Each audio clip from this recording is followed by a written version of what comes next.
stop before you apply that lipstick this morning. Look at it and ask yourself one honest question. When did you buy this shade? Because if the answer is more than a few years ago, there is a very good chance that the color in that tube was chosen for a face that no longer exists. The wrong lipstick color after 60 does not just look slightly off, it actively ages the face, pulling attention toward lines around the mouth, flattening the complexion, and making the lips appear thinner and harder than they actually are. By the end of this video, you will know the 6 most common lipstick mistakes women over 60 make, and exactly what to reach for instead. The number 1 mistake is the last one, the one hiding in plain sight every single time you look in the mirror. Do not skip ahead. The lips thin slightly after 60. The lip line becomes less defined, which means color now tends to feather into fine lines. The skin around the mouth changes in texture and tone, and the skin's natural undertone becomes more visible as the surface reflects less light. These changes are not problems to be solved. They are parameters to understand. And once you understand them, choosing the right lip color becomes far more straightforward. Mistake number 6. You are wearing a lip color that is too dark for your current skin tone. As the skin lightens slightly with age, a very dark lip color creates a contrast between the lip and the surrounding face that reads as harsh rather than dramatic. The lip looks like it belongs to a different, darker face. That visual disconnect, the lip sitting on the face rather than being part of it, is precisely what creates the aging effect. Deep, warm berry tones, warm mauves, and rich, warm roses can all work beautifully after 60. But the version of those colors needs warmth and transparency rather than opacity and coolness. A warm berry rather than a cool dark plum. A rich warm rose rather than a cool dark burgundy. The depth can remain. The coolness and the opacity need to be reduced. If you are not sure whether your current dark shade is working, there is a simple test. Look at your face with the lipstick on and cover the lip area with your finger. Does the face look more alive when the lip is covered? If yes, the lip color is working against the face. The goal is to find the version of boldness that is current, that speaks to where you are now, rather than where you were. Mistake number 5. You are wearing a nude lipstick that is too light for your face. A nude that is lighter than your natural lip color does something counterintuitive and consistently aging. It erases the lips. When the lips disappear visually into the surrounding skin, the face loses one of its primary focal points. The eye wanders. The face looks undefined.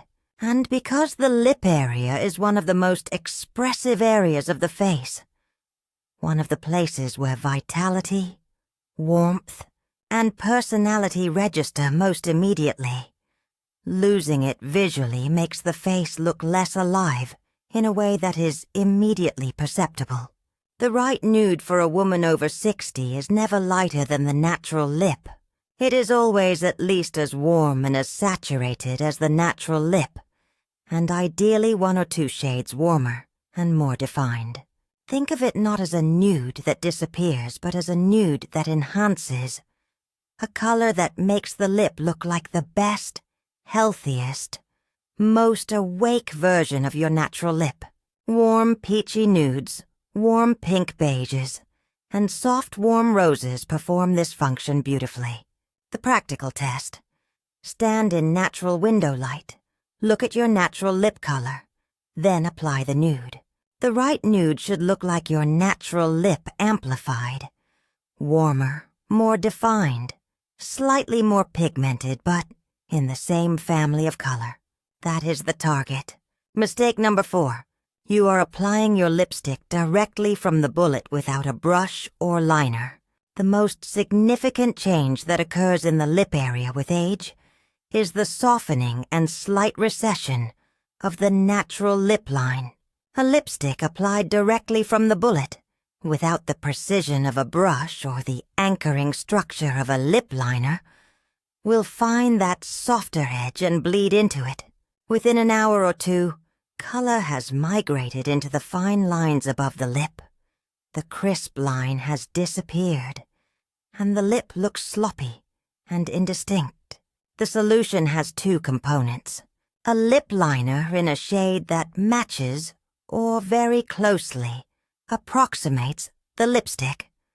Not a dramatic darker liner drawn outside the lip, which looks outdated and harsh, but a liner used to define the natural edge, and a lip brush to apply the color from the center outward to the lined edge. When liner and lipstick are the same shade, the liner is effectively invisible from any normal viewing distance. What remains visible is only the effect, a cleaner, more defined edge that keeps the color where it belongs throughout the day. This two-step approach adds perhaps 90 seconds to the morning routine, and it is specifically the technique that keeps lip color looking intentional and current on a mature lip, rather than blurry and tired by mid-morning. Mistake number 3. You are choosing lipstick finish over lip color. Specifically, you are reaching for matte finishes when your lips need anything but matte. On mature lips, a matte finish emphasizes texture, fine lines, slight dryness, and the natural variation in the lip surface are all brought into high relief by a fully matte, non-reflective finish. The lip looks drier, older and thinner than it actually is. Not because of the color, but because of the finish removing any reflective quality from the surface. What works dramatically better after 60 is a satin or cream finish that provides gentle reflection without the wet look. A satin or cream lipstick smooths the visual texture of the lip by reflecting light softly from the surface. It creates the impression of a fuller, more hydrated, more youthful lip without any change in color. The practical test: apply a small amount to the back of your hand and press your finger gently into the applied color. If the color transfers significantly and the surface looks flat and chalky, it is a matte formula.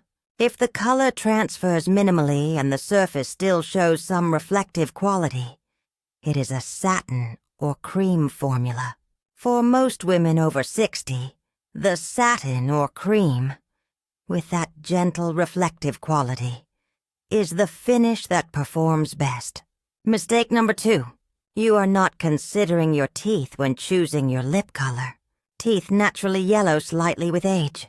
Certain lipstick colors, specifically those with blue or purple undertones, interact with this natural yellowing in a way that amplifies it dramatically.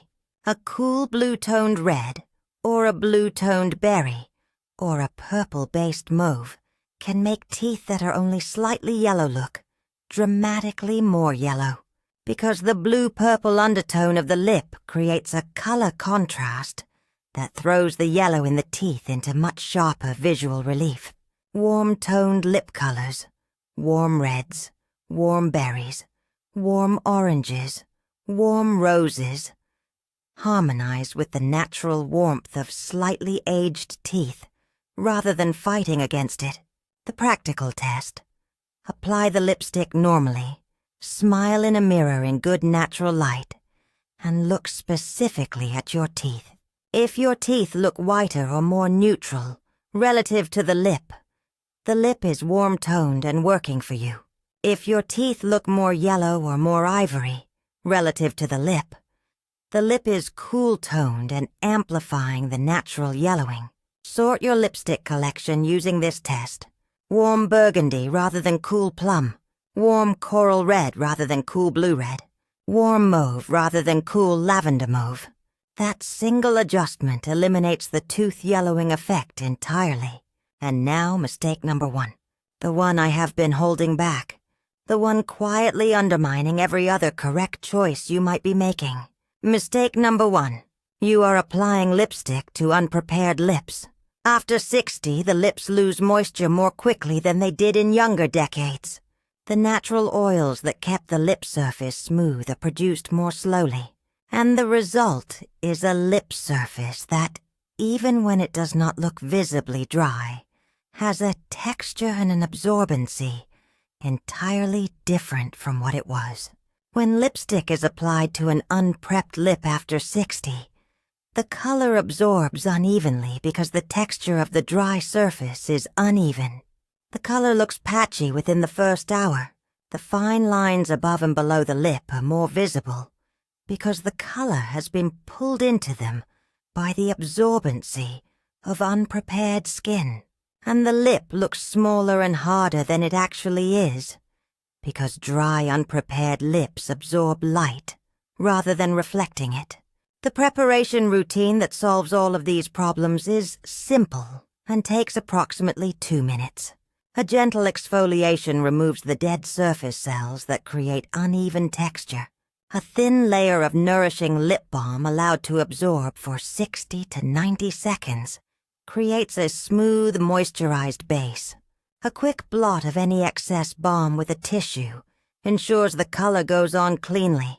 And then the liner and the lipstick, applied in the technique we described in mistake number 4.